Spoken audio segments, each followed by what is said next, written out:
আসসালামু আলাইকুম ওরহমতুল্লাহি বারাকাতুহ। প্রিয় দর্শক বন্ধুরা, আশা করি আল্লাহ পাকের অশেষ মেহেরবানিতে আপনারা সকলে ভালো আছেন। হযরত বারা ইবনে আযিব রাদিয়াল্লাহু আনহু বর্ণনা করেন, একদিন আমরা রাসূলুল্লাহ সাল্লাল্লাহু আলাইহি ওয়াসাল্লামের সাথে এক আনসারীর জানাজায় কবরস্থানে গেলাম। যখন কবরস্থানে পৌঁছলাম তখন দেখলাম এখনও কবর খনন শেষ হয়নি। এ কারণে নবী করিম সাল্লাল্লাহু আলাইহি ওয়াসাল্লাম বসে গেলেন। আমরা তার আশেপাশে এমন আদবের সাথে বসে গেলাম যেন আমাদের মাথার উপরে পাখি বসে আছে। রাসূলুল্লাহ সাল্লাল্লাহু আলাইহি ওয়াসাল্লামের হাতে তখন একটা কাঠের টুকরা ছিল, যা দ্বারা তিনি মাটিতে আঁকছিলেন, যেমন কোনো চিন্তিত লোক করে থাকে। তিনি মাথা উঠিয়ে ইরশাদ করলেন, কবরের আযাব থেকে পানাহ চাও। তিনি 2 বা 3 বার কথা বলেন, তারপর আবার ইরশাদ করলেন, নিঃসন্দেহে যখন মুমিন বান্দা দুনিয়া ছেড়ে আখিরাতে যাওয়ার সময় উপনীত হয়, তখন তার কাছে আসমান থেকে ফেরেশতা আসে, যাদের চেহারা সূর্যের আলোর মতো উজ্জ্বল। তাদের সাথে জান্নাতের কাফন এবং খুশবু থাকে। এই ফেরেশতাদের সংখ্যা এত বেশি হয় যে পর্যন্ত চোখের দৃষ্টি যায় সে পর্যন্ত তাদের বসা অবস্থায় দেখা যায়। অতঃপর মালাকুল মউত আজরাইল আলাইহিস সালাম আসেন এবং মৃত্যু পথযাত্রী ব্যক্তির মাথার কাছে বসে বলেন, হে পবিত্র রূহ, তুমি আল্লাহর মাগফিরাত এবং তার রেজাবন্দির দিকে বেরিয়ে আসো। আজরাইল আলাইহিস সালামের আহ্বানে তার রূহ এত সহজভাবে বেরিয়ে আসে যেমন মস্ক থেকে পানির ফোঁটা বেরিয়ে আসে। তখন মালাকুল মউত তার রূহ নিয়ে নেন। তিনি তা হাতে নেওয়ার সাথে সাথেই অন্য ফেরেশতারা যারা দূরে বসে আছেন আসমান থেকে তাদের নিয়ে আসা কাফন এবং খুশবুতে রেখে আসমানের দিকে নিয়ে চলে যায়। এই খুশবু সম্পর্কে ইরশাদ হয়েছে, এগুলো দুনিয়াতে যেসব উত্তমের চাইতে উত্তম সুগন্ধি পাওয়া গেছে সেগুলোর চেয়ে উত্তম। অতঃপর ইরশাদ করেন, এ রূহ নিয়ে ফেরেশতা আসমানের দিকে আরোহণ করতে থাকে এবং পথে ফেরেশতাদের যে জামাতের কাছ দিয়ে অতিক্রম করা হয় তারা জিজ্ঞাসা করে, এ পবিত্র রূহ কার? তখন তারা তার উত্তম নাম নিয়ে জবাব দেয়, যা তাকে দুনিয়াতে বলা হতো, অমুকের পুত্র অমুক। এভাবে রূহ বহনকারী ফেরেশতারা প্রথম আসমান পর্যন্ত পৌঁছে যায় এবং আসমানের দরজা খোলানো হয়। দরজা খুলে দিতেই তাকে নিয়ে আবার চলা শুরু হয়, এমনকি সপ্তম আসমান পর্যন্ত নিয়ে যাওয়া হয়। প্রত্যেক আসমানের নৈকট্যশীল ফেরেশতারা পরের আসমান পর্যন্ত পৌঁছে দিতে সাথে যায়। যখন সপ্তম আসমানে পৌঁছে যায় তখন আল্লাহ তাআলা বলেন, আমার বান্দার নাম ইল্লিনে লিখে দাও এবং তাকে পুনরায় জমিনে নিয়ে যাও, কেননা আমি তাকে জমিন থেকে সৃষ্টি করেছি, সেখানেই তাকে ফিরিয়ে দেব এবং সেখান থেকে দ্বিতীয়বার তাকে উঠাবো। অতঃপর তার রূহ তার শরীরে ফিরিয়ে দেয়া হবে এবং তার কাছে 2 জন ফেরেশতা আসবে। তারা এসে তাকে বসাবে এবং প্রশ্ন করবে, তোমার রব কে? সে উত্তর দেবে, আমার রব আল্লাহ। তারপর তাকে জিজ্ঞাসা করা হবে, তোমার দিন কি? সে উত্তর দেবে, আমার দিন ইসলাম। তারপর তাকে জিজ্ঞাসা করা হবে, এ ব্যক্তি কে যাকে তোমাদের মাঝে প্রেরণ করা হয়েছিল? সে উত্তর দেবে, ইনি আল্লাহর রাসূল সাল্লাল্লাহু আলাইহি ওয়াসাল্লাম। তারপর তাকে জিজ্ঞাসা করা হবে, তোমার কি আমল আছে? সে উত্তর দেবে, আমি আল্লাহর কালাম পড়েছি, তার উপর ঈমান এনেছি, তা সত্য বলে স্বীকার করেছি। এরপর আল্লাহ তাআলার একজন ঘোষক আসমান থেকে ঘোষণা দেবেন, বান্দা সত্য বলেছে, তার জন্য জান্নাতের বিছানা বিছিয়ে দাও, তাকে জান্নাতের পোশাক পরিয়ে দাও এবং তার জন্য জান্নাতের দিকে একটি দরজা খুলে দাও। এ আদেশ মোতাবেক তার জন্য জান্নাতের দিকে দরজা খুলে দেয়া হবে। ফলে সে জান্নাতের আরাম পেতে থাকবে, জান্নাতের খুশবু আসতে থাকবে এবং তার কবর এত প্রশস্ত করে দেয়া হবে যে পর্যন্ত তার দৃষ্টি যায়। অতঃপর অত্যন্ত সুন্দর চেহারার উত্তম পোশাক পরিধানকারী এবং পবিত্র সুগন্ধিওয়ালা এক ব্যক্তি এসে তাকে বলবে, শুভ সংবাদ শুনে রাখো, এটা তোমার সেদিন যেদিন সম্পর্কে তোমার সাথে ওয়াদা করা হয়েছিল। সে বলবে, তুমি কে? তোমার চেহারা সত্যিই সুন্দর, এবং শুভ সুসংবাদ দেওয়ার যোগ্য। সে আগন্তুক বলবে, আমি হলাম তোমার আমলে সালেহ। এরপর সে খুশি হয়ে বলবে, হে আমার রব, কিয়ামত সংঘটিত করুন। হে আমার রব, কিয়ামত কায়েম করুন। আমি আমার পরিবার পরিজন এবং সম্পদের কাছে পৌঁছে যাই। পরিবার পরিজন ও সম্পদ দ্বারা বেহেশতের হুর ও নিয়ামত বোঝানো হয়েছে। নিঃসন্দেহে কাফের যখন দুনিয়া থেকে আখেরাতে যাওয়ার সময় হয়ে যায়, তখন কালো কুসরি চেহারার ফেরেশতারা তার নিকট আসেন। তাদের নিকট থাকে ছেঁড়া কাপড়। দৃষ্টি যত দূর যায় ফেরেশতারা তত দূর জায়গা নিয়ে বসবে। তারপর মালাকুল মউত ফেরেশতা আসবেন। তিনি তার মাথার কাছে গিয়ে বসবেন। এরপর বলবেন, হে খবিস আত্মা, আল্লাহর অসন্তুষ্টির প্রতি বেরিয়ে আসো। মালাকুল মউতের কথা শুনে তার রূহ শরীরের এদিক ওদিক ছোটাছুটি করতে শুরু করবে। মালাকুল মউত তার শরীর থেকে রূহ এমনভাবে বের করবেন যেমন করে গোশত ভুনা করার শিক থেকে ভেজা পশম পরিষ্কার করা হয়। অর্থাৎ কাফের রূহ অত্যন্ত জোর করে বের করা হবে। তার রূহ মালাকুল মউত হাতে নিয়ে নেবেন। এরপর সাথে সাথে তার ছেঁড়া কাপড়ে বেঁধে ফেলবেন। তা থেকে এমন দুর্গন্ধ বের হবে যা দুনিয়ার পচা গলিত মরা লাশ থেকে বের হয়। ফেরেশতারা তা নিয়ে আসমানের দিকে ছুটে চলবেন। ফেরেশতাদের যে জামাতের সাথে তাদের দেখা হবে, তারা জিজ্ঞাসা করবে, এটা কোন খবিসের রূহ? তখন তারা তাকে দুনিয়াতে যেসব খারাপ নামে ডাকা হতো সে নাম নিয়ে বলবেন, এটা অমুকের পুত্র অমুকের রূহ। এভাবে তারা তাকে নিয়ে প্রথম আসমানে পৌঁছে যাবেন। তার রূহ বহনকারী ফেরেশতা দরজা খুলতে বলবে, কিন্তু তার জন্য দরজা খোলা হবে না। আল্লাহ তাআলা ইরশাদ করেন, লা তুফাত্তাহু লাহুম আবওয়াবুস সামাই ওয়ালা ইয়াদখুলুনাল জান্নাতা হাত্তা ইয়ালিজাল জামালু ফি সাম্মিল খিয়াত। তাদের জন্য আসমানের দরজা খোলা হবে না, আর তারা কখনো জান্নাতে প্রবেশ করবে না যে পর্যন্ত না উট সূচের ছিদ্র দিয়ে প্রবেশ করবে। সূচের ছিদ্র দিয়ে যেমন উট প্রবেশ করা অসম্ভব, তেমনিভাবে তাদের জান্নাতে প্রবেশও অসম্ভব। অতঃপর আল্লাহ তাআলা বলবেন, তার নাম সিজ্জিনে লিখে দাও, যা জমিনের সর্বনিম্নে অবস্থিত। অতএব তার রূহ সেখান থেকে জমিনে নিক্ষেপ করা হবে। অতঃপর হুজুর সাল্লাল্লাহু আলাইহি ওয়াসাল্লাম এই আয়াত তেলাওয়াত করেন, ওমান ইউশরিক বিল্লাহি ফাকান্নামা খাররা মিনাস সামাই ফাতাখতাফুহু আত-তায়রু আও তাহবি বিহির রিহু ফি মাকানিন সাহিক। আর যে কেউ আল্লাহর সাথে শরিক করল, সে আকাশ থেকে ছিটকে পড়ল। অতঃপর মৃতভোজী পাখি তাকে ছোঁ মেরে নিয়ে গেল, অথবা বাতাস তাকে উড়িয়ে নিয়ে কোনো দূরবর্তী স্থানে নিক্ষেপ করল। তারপর রূহ তার শরীরে ফিরিয়ে দেয়া হবে এবং তার নিকট দুজন ফেরেশতা এসে তাকে বসিয়ে জিজ্ঞেস করবেন, তোমার রব কে? সে বলবে, হায় হায়, আমার তো জানা নেই। আবার তাকে জিজ্ঞেস করা হবে, তোমার দিন কি? সে বলবে, হায়, আমার তো জানা নেই। আবার জিজ্ঞেস করা হবে, এই ব্যক্তিকে যাকে তোমাদের নিকট প্রেরণ করা হয়েছিল? সে বলবে, হায় হায়, আমার জানা নেই। যখন প্রশ্নোত্তর পর্ব শেষ হবে, তখন আসমান থেকে একজন ঘোষক ঘোষণা দেবে, সে মিথ্যা বলেছে। সে তার রব সম্পর্কে জানত কিন্তু মানত না।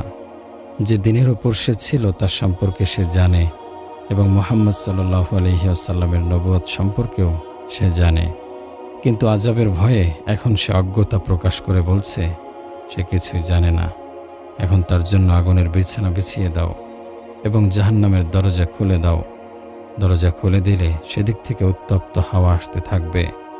তার কবর এমন সংকীর্ণ করে দেয়া হবে যে তার একদিকের হাড্ডি অন্যদিকে চলে যাবে।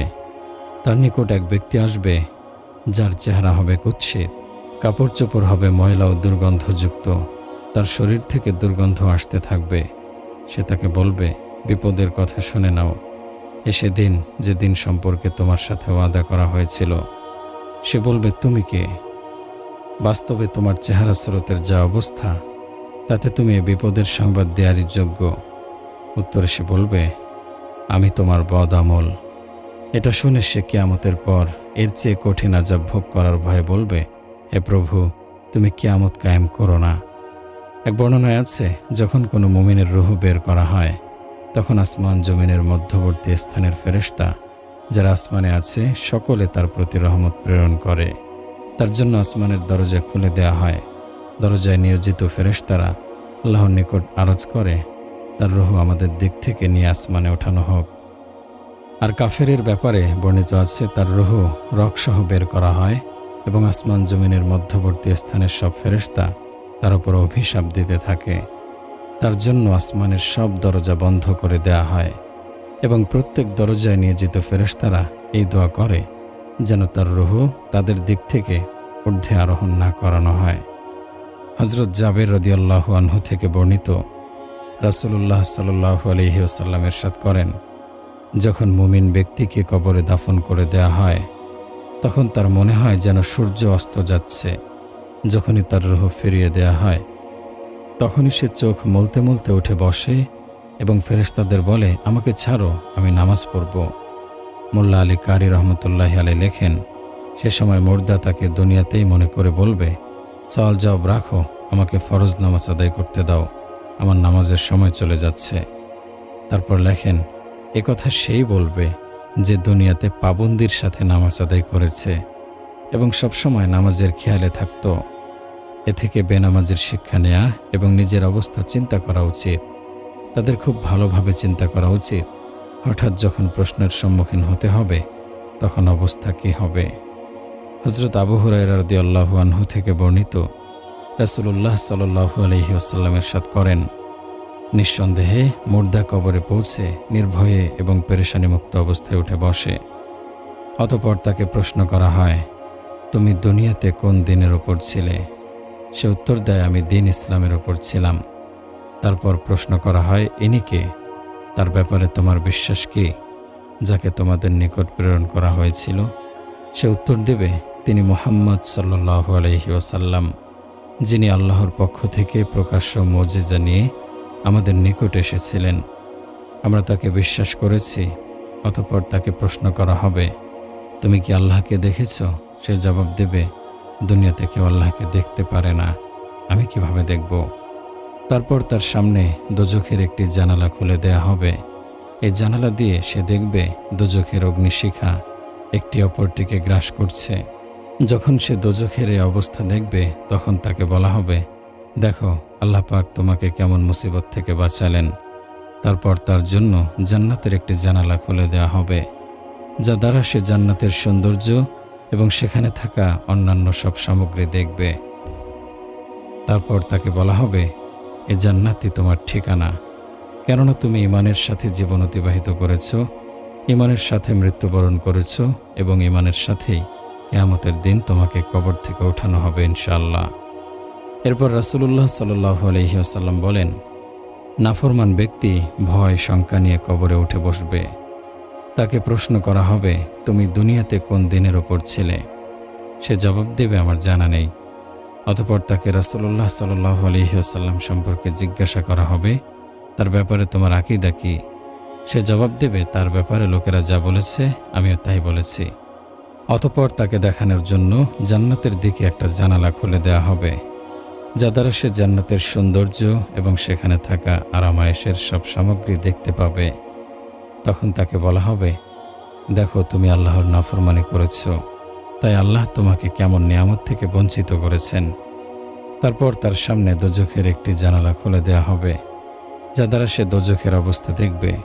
সে দেখতে পাবে দোজখের একটি অগ্নিশিখা অন্য অগ্নিশিখাকে গ্রাস করছে। তারপর তাকে বলা হবে, এটাই তোমার ঠিকানা। তুমি এদিন সম্পর্কে সন্দেহ সংশয়ের জীবনযাপন করেছ, সন্দেহের অবস্থায় তোমার মৃত্যু হয়েছে। ইনশাআল্লাহ কিয়ামতের দিন সন্দেহ নিয়েই তুমি উঠবে। হযরত আবু হুরায়রা রাদিয়াল্লাহু আনহু থেকে বর্ণিত, রাসূলুল্লাহ সাল্লাল্লাহু আলাইহি ওয়াসাল্লাম ইরশাদ করেন, কবরে যখন মুর্দাকে রেখে যাওয়া হয় তখন তার নিকট দুজন ফেরেশতা আসে, যাদের শরীর কালো এবং চোখ নীল রঙের, যাদের একজন মুনকার এবং অন্যজনকে নাকির বলা হয়। তারা উভয়ে তাকে প্রশ্ন করবে, সে ব্যক্তি সম্পর্কে তোমার কি ধারণা, যাকে তোমাদের মাঝে প্রেরণ করা হয়েছিল? যদি সে মুমিন হয় তাহলে জবাব দেবে, তিনি আল্লাহর বান্দা এবং তার রাসূল। আমি সাক্ষ্য দিচ্ছি আল্লাহ ব্যতীত কোনো মাহবুদ নেই এবং নিঃসন্দেহে মুহাম্মদ সাল্লাল্লাহু আলাইহি ওয়াসাল্লাম আল্লাহর বান্দা এবং তার রাসূল। এ উত্তর শুনে তারা উভয়ে বলবে, আমরা জানতাম তুমি এরূপই বলবে। এরপর কবর 70 হাত প্রশস্ত এবং আলোকিত করে দেয়া হবে। ফেরেশতা দুজন তাকে বলবে, এখন তুমি শুয়ে থাকো। সে বলবে, আমি আমার পরিবারবর্গকে আমার অবস্থা জানিয়ে দিতে যাচ্ছি। তারা বলবে, এখানে এসে ফিরে যাবার বিধান নেই। তুমি শুয়ে থাকো যেমন দুলহান শুয়ে থাকে, যাকে তার স্বামী ব্যতীত আর কেউ জাগাতে পারে না। তাই সে আরামের সাথে কবরে শুয়ে থাকবে। অবশেষে কিয়ামতের দিন আল্লাহ পাক তাকে উঠাবেন। যদি মুর্দা মুনাফিক বা কাফের হয়, তাহলে মুনকার নাকিরের প্রশ্নের জবাবে বলবে, লোকদের আমি যা বলতে শুনেছি আমিও তাই বলেছি, এর চেয়ে বেশি কিছু আমি জানি না। তখন ফেরেশতারা বলবে, আমরা ভালোভাবেই জানতাম তুমি এমনই বলবে। তারপর জমিনকে সংকীর্ণ হয়ে যেতে বলা হবে। জমিন তার জন্য সংকীর্ণ হয়ে যাবে।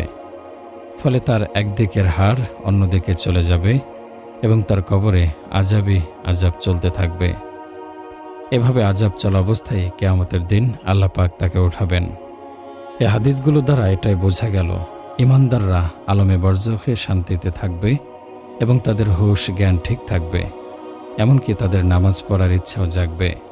ফেরেশতাদের প্রশ্নের জবাবও তারা নির্ভয়ে দেবে। নিজের উত্তম অবস্থা দেখে এই সংবাদ পরিবারের সদস্যদের জানানোর জন্য ফেরেশতাদের বলবে, আমি এখন শুব না, আমি আমার খবর আমার পরিবারের লোকদের জানিয়ে আসি। এবং এত সব উত্তম ব্যবস্থা দেখে সে তৎক্ষণাৎ কিয়ামত কায়েম হওয়ার কামনা করবে, যাতে করে জলদি জলদি জান্নাতে প্রবেশ করতে পারে। এ সময় যার উপর আল্লাহর রহমত হয় তার বুদ্ধি জ্ঞানী ঠিক থাকে এবং আল্লাহ তাআলা তাকে সঠিক উত্তর জানিয়ে দেন। যেমন আল্লাহ তাআলা কোরআন শরীফের সূরা ইব্রাহিমে ইরশাদ করেন, ইউসাব্বিতুল্লাহুল্লাযীনা আমানু বিল কওলিস সাবিতি ফিল হায়াতিদ দুনিয়া ওয়া ফিল আখিরাহ। আল্লাহ ঈমানদারদের শক্তিশালী বাণী কালেমা তাইয়্যিবার কারণে দুনিয়া ও আখিরাতের জীবনে শক্তিমান করে দেবেন। রাসূল করিম সাল্লাল্লাহু আলাইহি ওয়াসাল্লাম হযরত ওমর রাদিয়াল্লাহু আনহুকে বলেন, হে ওমর, সে সময় কি অবস্থা হবে যখন লোকজন তোমাকে কবরে দাফন করে চলে আসবে। অতঃপর তোমার পরীক্ষা নেওয়ার জন্য দুজন ফেরেশতা আসবে, যাদের আওয়াজ হবে বাঘের গর্জনের মতো আর চক্ষু হবে দৃষ্টিহরণকারী বিজলির ন্যায়। তারা তোমাকে কঠোর ভাষায় ডেকে তুলবে এবং বিচারকের ন্যায় তোমার সাথে কথা বলবে। সে সময় তোমার কি অবস্থা হবে? হযরত ওমর রাদিয়াল্লাহু আনহু আরজ করলেন, ইয়া রাসূলুল্লাহ, সে সময় কি আমাদের জ্ঞান থাকবে? রাসূলুল্লাহ সাল্লাল্লাহু আলাইহি ওয়াসাল্লাম ইরশাদ করেন, আজকের ন্যায় সেদিনও তোমাদের জ্ঞান বহাল থাকবে। এ কথা শুনে হযরত ওমর রাদিয়াল্লাহু আনহু বললেন, তাহলে আমি বুঝে নেব। হযরত আবু হুরায়রা রাদিয়াল্লাহু আনহু থেকে বর্ণিত, রাসূলুল্লাহ সাল্লাল্লাহু আলাইহি ওয়াসাল্লাম ইরশাদ করেন, ফেরেশতাগণ মুমিনের রূহ নিয়ে সেসব রূহের নিকট যায় যারা পূর্বে ইন্তেকাল করেছেন। তারা নবাগত রূহ দেখে এত খুশি হয় যেমন দুনিয়াতে তোমাদের কেউ হারিয়ে যাওয়া ব্যক্তিকে পেলে খুশি হয়। তারপর নিজেরা তার কাছ থেকে জানতে চায়, অমুকের কি অবস্থা, অমুক কেমন আছে। তারপর নিজেরা বলাবলি করতে থাকে, আচ্ছা এখন থাক, পরে জিজ্ঞাসা করে নিও, তাকে বিরক্ত করো না, এখন আরাম করতে দাও, কেননা সে দুনিয়াতে অনেক কষ্টের মধ্যে ছিল। তারপর সে বলতে শুরু করে, অমুক ব্যক্তির অবস্থা এরূপ, অমুকের এরূপ।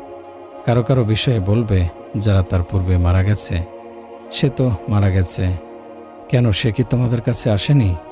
একথা শুনে তারা বলবে, সে মারা গেছে কিন্তু আমাদের কাছে আসেনি, তাহলে তাকে অবশ্যই দোজখে পৌঁছে দেয়া হয়েছে। হাদিস গ্রন্থ তাবারানীতে বর্ণিত হয়েছে, হুজুর সাল্লাল্লাহু আলাইহি ওয়াসাল্লাম ইরশাদ করেন, নিঃসন্দেহে তোমাদের আমল তোমাদের সেসব আত্মীয় স্বজন এবং বংশীয় লোকদের সামনেও পেশ করা হয় যারা আখেরাতে কবরে চলে গেছে। যদি তোমাদের আমল নেক হয় তাহলে তারা খুশি হয় এবং আল্লাহর কাছে দোয়া করে, হে আল্লাহ, এটা আপনার ফজল এবং রহমত, অতএব আপনি তার জন্য আপনার নিয়ামত পূর্ণ করুন এবং এর উপরই তার মৃত্যু দান করুন।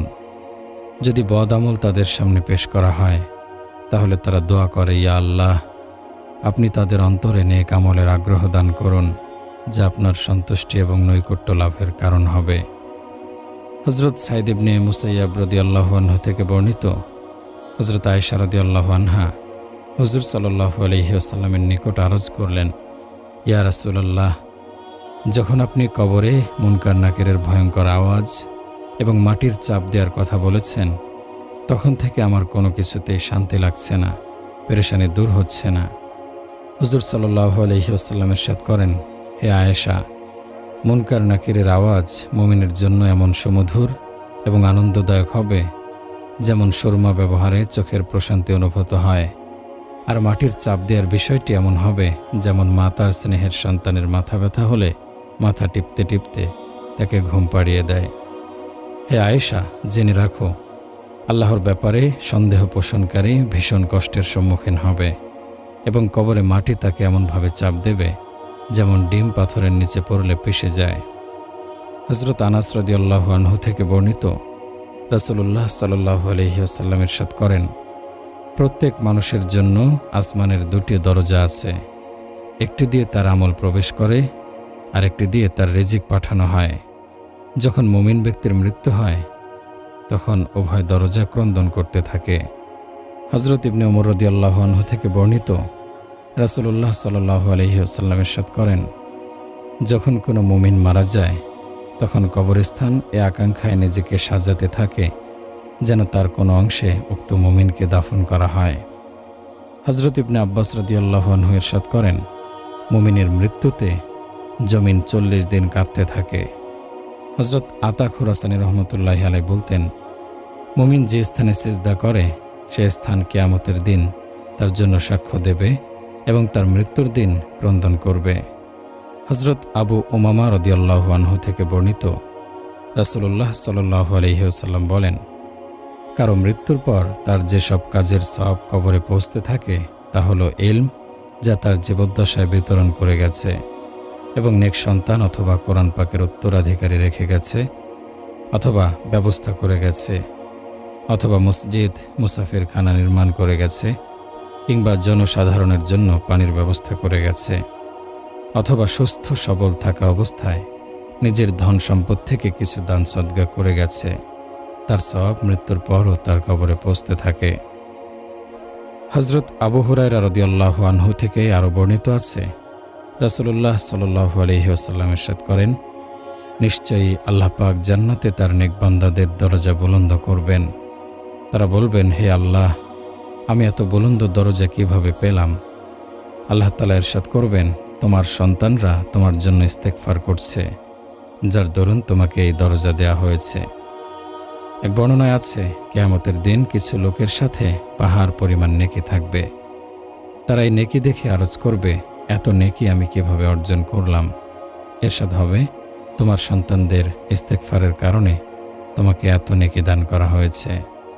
হযরত ইবনে আব্বাস রাদিয়াল্লাহু আনহু বর্ণনা করেন, রাসূলুল্লাহ সাল্লাল্লাহু আলাইহি ওয়াসাল্লাম ইরশাদ করেছেন, মাইয়েত কবরে দোয়ার জন্য এরকম মুখাপেক্ষী হয়ে থাকে যেমন পানিতে ডুবন্ত ব্যক্তি সাহায্যের জন্য কাতর হয়ে থাকে। অতঃপর বলেন, মাইয়েত দোয়ার অপেক্ষায় থাকে যা তার বাপ মা ভাই বোন বন্ধু বান্ধবদের পক্ষ থেকে তার কাছে পৌঁছে। যখন তার নিকট এদের কারো দোয়া পৌঁছে তখন সে পুরো দুনিয়া এবং দুনিয়ায় যা কিছু আছে তার থেকে একে বেশি প্রিয় ভাবে। নিঃসন্দেহে আল্লাহ পৃথিবীবাসীর দোয়া পাহাড় পরিমাণ করে কবরবাসীকে দান করেন। নিঃসন্দেহে মৃত ব্যক্তিদের জন্য জীবিতদের হাদিয়া হলো ইস্তেগফার করা। হযরত আনাস রাদিয়াল্লাহু আনহু থেকে বর্ণিত, রাসূলুল্লাহ সাল্লাল্লাহু আলাইহি ওয়াসাল্লাম ইরশাদ করেন, মালাকুল মউত যখন আল্লাহর মকবুল মনোনীত বান্দার নিকট আগমন করে তখন তাকে সালাম করে এবং বলে, আসসালামু আলাইকা ইয়া ওয়ালিয়াল্লাহি সুম্মা খরুজু মিন দারিকাল্লাতি খররবতাহা ইলা দারিকাল্লাতি আম্মারতাহা। হে আল্লাহর বান্দা, সালাম গ্রহণ করুন এবং সে গৃহ থেকে বের হয়ে আসুন যা আপনি প্রবৃত্তি বিসর্জন দিয়ে বরবাদ করেছেন, এবং সে গৃহের প্রতি চলুন যা আপনি ইবাদত দিয়ে আবাদ করেছেন। হযরত ইবনে জুরাইজ রাদিয়াল্লাহু আনহু বর্ণনা করেন, রাসূলুল্লাহ সাল্লাল্লাহু আলাইহি ওয়াসাল্লাম হযরত আয়েশা রাদিয়াল্লাহু আনহাকে বলেন, যখন মুমিনের মৃত্যুর সময় হয় তখন ফেরেশতাদের দেখে ফেরেশতারা তাকে বলে, তোমাকে কি আমরা দুনিয়াতে রেখে যাব এবং রূহ কবজ থেকে বিরত থাকব? সে বলবে, আপনারা কি আমাকে চিন্তা ফিকির এবং অস্থিরতার স্থানে রেখে যেতে চান? আমি আর এখানে থাকতে চাই না। আমাকে আল্লাহ তাআলার নিকট নিয়ে চলুন। হযরত যায়েদ বিন আসলাম রাদিয়াল্লাহু আনহু বর্ণনা করেন, মৃত্যুর সময় মুমিনের কাছে ফেরেশতারা এসে তাকে সুসংবাদ শোনান এবং বলেন, তুমি যেখানে যাচ্ছ সেখানে কোনো ভয় নেই। এ কথা শুনে তার ভয় কেটে যায়। ফেরেশতারা বলেন, দুনিয়া এবং দুনিয়াবাসীকে ছেড়ে যাওয়ার কারণে তুমি দুঃখ করো না, তুমি জান্নাতের সুসংবাদ নাও। এজন্য সে দুনিয়া থেকে এ অবস্থায় মারা যায় যে আল্লাহ তাআলা তার চক্ষু শীতল করে দেন। তাবেঈ হযরত মাশরুক রহমতুল্লাহি আলাইহি বর্ণনা করেন, আমরা হযরত আব্দুল্লাহ ইবনে মাসউদ রাদিয়াল্লাহু আনহু থেকে এই আয়াতের তাফসীর শুনতে চাইলাম। ওয়ালা তাহসাবান্নাল্লাযীনা কুতিলু ফী সাবিলিল্লাহি আমওয়াতা বাল আহইয়াউ ইনদা রাব্বিহিম ইরযাকুন। যাদের আল্লাহর রাস্তায় নিহত করা হয়েছে তাদের তোমরা মৃত মনে করো না, বরং তারা জীবিত, তাদের রবের কাছে তাদের রিজিক প্রদান করা হয়। তখন হযরত আব্দুল্লাহ ইবনে মাসউদ রাদিয়াল্লাহু আনহু বলেন, আমরা রাসূলুল্লাহ সাল্লাল্লাহু আলাইহি ওয়াসাল্লামকে এই আয়াতের তাফসীর জিজ্ঞাসা করেছিলাম। তিনি বলেন, শহীদদের রূহ জান্নাতে সবুজ রঙের পাখির আকারে থাকে। তাদের জন্য আল্লাহর আরশের নিচে লণ্ঠন ঝুলানো থাকবে। তারা জান্নাতের যেখানে ইচ্ছা সেখানে ঘোরাফেরা করতে পারবে। তারপর আরশের নিচে ঝুলানো লণ্ঠনগুলোর মধ্যে এসে অবস্থান করবে। আল্লাহ তাআলা তাদেরকে জিজ্ঞাসা করবেন, তোমরা কিছু চাও কি? তারা আরজ করবেন, আমরা আর কি চাইব? আমরা যেখানে ইচ্ছা সেখানে ঘোরাফেরা করতে পারি, এর বেশি আমাদের কি চাওয়ার থাকতে পারে? আল্লাহ পাক 3 বার তাদের প্রশ্ন করবেন। শহীদগণ মনে করবে, যতক্ষণ পর্যন্ত আমরা জবাব না দেব ততক্ষণ পর্যন্ত এমন প্রশ্ন হতেই থাকবে। তাই তারা আরজ করবে, আমরা চাই আপনি আমাদের শরীরে ফিরিয়ে দিন, যাতে করে আমরা দ্বিতীয়বার আপনার রাস্তায় শহীদ হতে পারি। যখন তারা আল্লাহর নিকট কোনো প্রয়োজন পেশ করল না, তাই আল্লাহ তাআলা তাদের আর প্রশ্ন করবেন না। সেখানে তাদের কারো কোনো প্রয়োজন নেই বলে তারা পুনরায় দুনিয়াতে ফিরে আসার জন্য আরজ করবেন, যা নিয়মের খেলাফ। এজন্য তাদের আর প্রশ্ন করা হবে না। রূহ সবুজ পাখির পেটে থাকা এটা শুধু শহীদদের জন্য খাস নয়, বরং পাখি অন্য মুমিনের রূহ ও পাখি পেটে ধারণ করে জান্নাতে ভ্রমণ করতে থাকবে। যেমন হযরত কাব ইবনে মালিক রাদিয়াল্লাহু আনহু বর্ণনা করেন, রাসূলুল্লাহ সাল্লাল্লাহু আলাইহি ওয়াসাল্লাম ইরশাদ করেছেন, নিঃসন্দেহে ঈমানদারদের রূহ পাখির মধ্যে থাকে, যারা জান্নাতের বৃক্ষরাজি থেকে আহার করতে থাকে। আল্লামা মোল্লা আলী কারি রহমতুল্লাহি আলাইহি মিশকাতের ব্যাখ্যা গ্রন্থ মিরকাতে লেখেন, এক হাদিসে আছে, নিঃসন্দেহে ঈমানদারদের রূহ পাখির পেটে জান্নাতের ফল খায়, পানি পান করে এবং আরশের নিচে ঝোলানো স্বর্ণের লণ্ঠনে আরাম করে। হযরত আবু হুরায়রা রাদিয়াল্লাহু আনহু থেকে বর্ণিত, রাসূলুল্লাহ সাল্লাল্লাহু আলাইহি ওয়াসাল্লাম ইরশাদ করেন, শহীদ নিহত হওয়ার কষ্ট শুধু এতটুকু অনুভব করে যেমন তোমরা পিঁপড়ার কামড়ের কষ্ট অনুভব করে থাকো।